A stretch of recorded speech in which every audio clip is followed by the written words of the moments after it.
Lunchtime Theme Park, and I'm Jim Owen, and we get Dick Wagner in the studio with us. And Aerosmith, I don't really begrudge him the fake live on that thing. I mean, I think it sounds pretty good. And I think it's pretty cool. Yeah, Jack really Douglas was one who decided to do that. Yeah. But Dick Wagner's in the studio with us, and you played pretty much the last half of that song, right? Yes, I did. And as opposed to Joe Perry getting the credit for all that. And well, he didn't play any of the solo stuff, that's for sure. it was you and Steve Hunter. Yeah, and so and the basic tracks were Joe and Brad, I guess, laid down the basic tracks. And I would go in, I walked in the studio at like 10 o'clock at night, and Jack said, I want you to do this on the end, and I plugged in, and that was it, you know. Yeah, my son is a musician. He plays piano and a couple of horns, and we've talked about session stuff. And I said, that's really what a session player is. You go in, they tell you what you're going to do. Sometimes you have charts, sometimes you don't, and you play what's necessary. But that's a hell of a talent to do, I think, to go in and play those parts, you know. It's it is a talent. It is. I do have a certain amount of talent. So. I'd say. And I just I love being thrown into positions where you don't know ahead of time, but you have to like do a really quick read on what is this that I'm playing on. Mm-hmm. You know, where you have to like get inside the song. You know, either with the charts or not, but mostly with the chart that you don't really look at. You know, you kind of get the chords, and then you hear the track, and you got to suddenly you're part of the band. You have to be, otherwise you're going to play something stupid. You know. So when they don't give you a lot of time either, right? I mean, pretty much you're no. Time is money. You know. Yeah. There's no way you can have a lot of time for it. But once you get the technique down and you know what you have to do as far as knowing the song as best you can, then you can just go in and throw yourself into it and try to elevate whatever is. My motto is to try to elevate the sessions. Whoever I'm playing guitar for, try to make it better. You know, something that they can shoot for themselves. What a cool way to put it. Try to elevate the sessions. I love that. Yeah. I never heard of session players, but that's a great way to put it. We're talking to Dick Wagner, who has a new book out called Not Only Women Bleed. It covers his 50 years in the business, and it's gotten some great reviews. Alice Cooper says he saw you in Detroit with the Frost, and he put you on his list of guitar players I'd like to steal. I love that comment, too. Love that too. And Bob Ezrin said that it offers insights into the complex and often insane life of the musician celebrity, the one close to but not quite at the top of the entertainment food chain. And we're talking about you're there, you're contributing all this stuff, people are hearing you, but...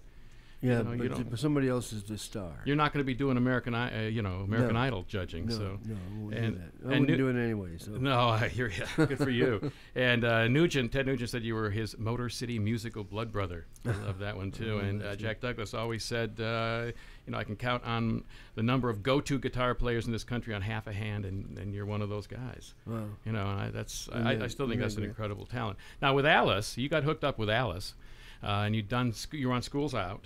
Yeah, and but Welcome to My Nightmare really was real tight involvement. Yeah, that was really the concept. We were trying to find a concept to do an album. Okay, we're sitting around the pool at Alice's house, and we're working on songs. One of them we came up with was Only Women Bleed, and then Escape and those tunes, Department of Youth. We were coming up with little songs, but we did not have a concept for what the album should be. So.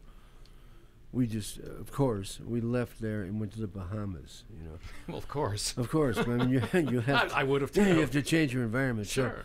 So we're near the main city. What's the name of that city in the Bahamas? Anyway, I don't remember. But we're in a house on the beach, and we're going out in lawn chairs. Alice has got his pad and pencil, and I've got my guitar. And we're sitting out there and just enjoying the life in the Bahamas and trying to write songs. We're out there one day, and the storm comes up, this tropical storm. And in 10 minutes, the winds are like 50 miles an hour. Mm-hmm. The sky is black, and there's lightning, and it's like very chaotic.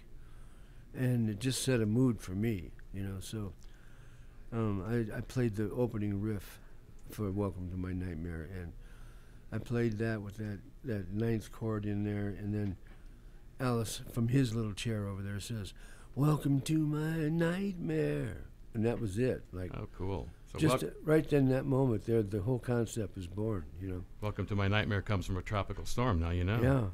Yeah. Now, influence or inspirations everywhere. Everywhere. Now we're talking to Dick Wagner. Especially in conversations. You know, like You just said inspirations are everywhere. I'm going to go write that song later. You know, and I've read that about some other songwriters too, where a line will come up. That's what it is. And it sticks. Mm-hmm. And then you try to, it just starts to build from there. Yeah, So- many songs I've written out of conversations with people.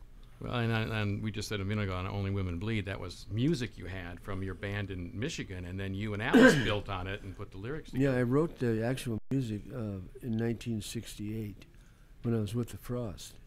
And but I never recorded it with the Frost because I didn't feel like the lyric was really toward the Frost and really wasn't good enough for me. But the music was still there. So I'm with Alice Cooper and I play him the song when we first got together. And he said, I love that music, I don't like the lyrics much. And I agree with him. And then he said, but I've got an idea for a song I've been wanting to write for a while, and I have never had the music for it, called Only Women Bleed. So I thought that was a really cool title. Songwriting is so much more complicated. Yeah, so we went than inside people the think. house that day, and just in 20 minutes, the song was written. And then we went down the hill behind Alice's house to Mickey Dolenz' house. You know Mickey from the Monkees, from the Monkees. Because he had a studio in his house, and we went down there and made the first demo of Only Women Bleed, which I then sent to Ezra and Shep Gordon, Alice's manager, and they loved it, and Bob especially loved it, and he put it all together. He was producing that album. And, From there. Yeah. From there, Yeah. We're talking to Dick Wagner, an amazing guitarist who's done just incredible things for just tons of people over 50 years. Welcome to My Nightmare is inspired by a tropical storm. Now you know. We'll hear that next on the Lunchtime Theme Park. Hi, it's Randy Scott with today's X-Files. We're sending you to Los